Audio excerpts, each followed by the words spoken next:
In this video, we are going to talk about the Santa Barbara real estate market, what you should know about what happened in April, the trends that are popping up, and also the factors that are contributing to the current seemingly shift in our real estate environment. My name is Alexander Stoeber, and before we jump into it, please like, subscribe, and hit the bell for notifications for future videos.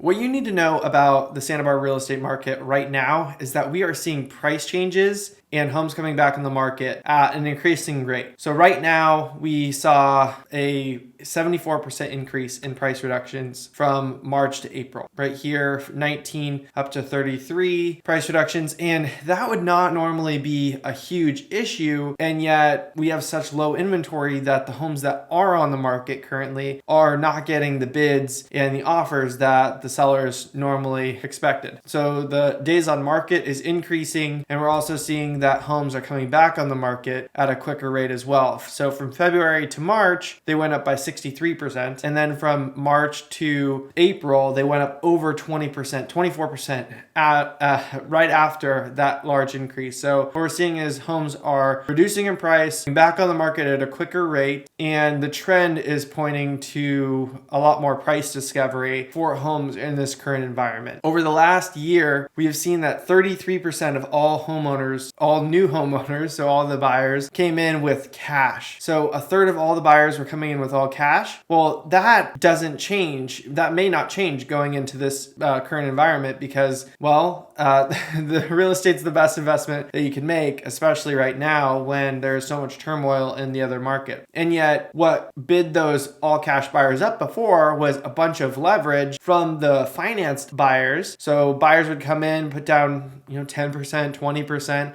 and be able to compete against those all cash offers and potentially push them up when it comes to bidding. And yet now a lot of those finance buyers are out of the market because of all the interest rate increases. So it's a lot of them, it's not all of them, but now what we're seeing is an increase in new listings. There was an increase from February to March, and then March and April plateaued a bit. We're going into summer, so you can see from this graph that typically from winter to spring and summer, we see an incline, and then fall, winter, we come back down, right? So that's just the overall market gets much more active when the weather changes and people and kids are out for summer. So that's when families want to move. If they're going to move, they're going to do it during summer and after graduations. Also, what we're seeing is that pending inventory went up and then it trends slightly down as well. And that means that we're just seeing, sales activity, it looks like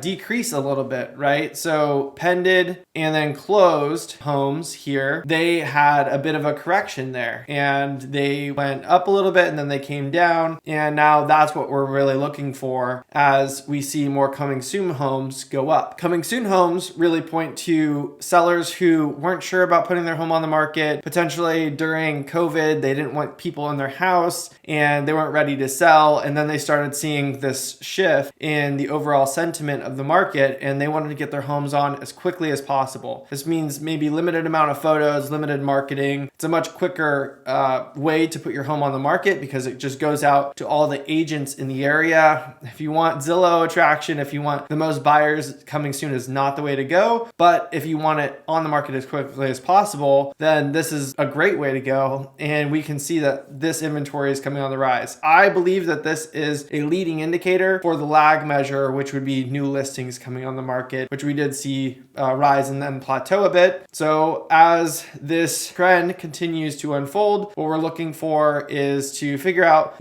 are we seeing a lot more trustees bring their homes on the market? That is my experience, that we're seeing more trustees taking control of the home and potentially putting it on the market as the older generation is moving into care facilities now that the pandemic has backed off a bit and we're seeing a lot lower amount of cases, so there's less relative danger in these care facilities, so you can start making transitions in their lives now, and that's what we're kind of seeing is that homes are coming on the market from them. And then in the past 2 years, it's been really hard for us to travel, go to different areas, and actually actually look at homes in different areas. So what is going on here, it looks like, is that now people are able to move and move around more freely. So they're actually being able to make decisions if they're going to change their quality of life and sell in this market. We're not seeing homes decrease in value though yet. So our quarterly prices actually are at the highest they've ever been here at 3,545,000 on average and 2.3 median. So we haven't seen an effect on prices currently based on this quarterly data. I don't really like to do monthly data, but we can look at the monthly data on where prices are. Median sales prices up in April, average sales prices up in April. So based on this data, the market's actually buying still and in paying premiums for these homes, the most they've ever paid before. And yet what we're really looking at is just leading indicators for us to take a look and predict where we might be going. If you're looking to buy or sell, this is a great time to set up a strategy session with me or your agent and just talk about where the market might be going and how you can be best prepared for it. What you should also keep in mind here is that the Fed did just raise rates by 0.5%, and this 0.5% is the highest it's ever gone up in the last 20 years. So interest rates increase. That means that mortgage rates are going to increase, and currently the average mortgage rate is 5.27%. I had clients getting under 3% 2 years ago, and now we're seeing the interest rates are really increasing just to combat inflation, which is at an all-time, well, not an all-time high, but it's what at the highest it's been in decades. And that is just creating all kinds of disruption here in the lending market, which will make it a lot harder for buyers who are financing properties to get the homes that they want. Purchasing power goes down by 10% for every 1% increase in the interest rate. So these interest rates increased by, since what we're looking at, let's say like January, the beginning of this year, they're at like 3%. So they went from 3% on average up to 5.25%. And that just means that buyers lost 20% of their purchasing value, the purchasing power in order to buy homes in this market. So that's definitely going to put a bit of a wet blanket over prices, because then less buyers are in the market, less buyers are going to bid up these prices. And yet we're not seeing that reflected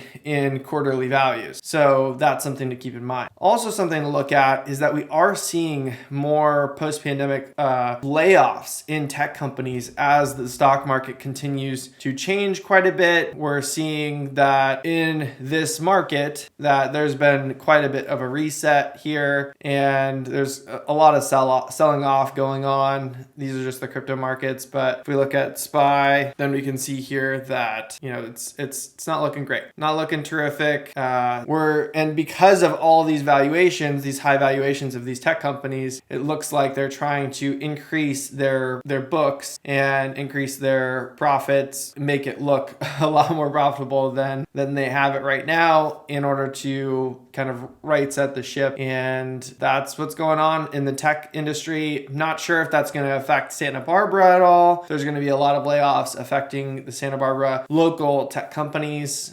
Zoom, Appfolio, Procore, all those companies. Yes, the stock prices are down, and yet it hasn't shown if those are going to affect the new people who have moved into the area or the people who already live here. So that is something to also keep in mind, just with the amount of tech companies that actually make up the employment of Santa Barbara. And then we are seeing that Santa Barbara city leaders are tackling housing issues with a joint meeting coming up and looking at more low-income housing units to build. So they're looking at an 8,000 unit housing goal to create more housing in the area for the expanding population. Hopefully that was helpful for you, going over the stats, going over the back on markets, going over trends that we're looking at, potential news that's popping up to change the overall layout and valuations of homes in the area. If you have any questions about any of this, please feel free to drop a comment below, send me a message. And as always, take care of yourself, be well, and I'm looking forward to bringing you a next video. Please like, subscribe, and hit the bell for notifications for future videos. Talk to you soon. I am out.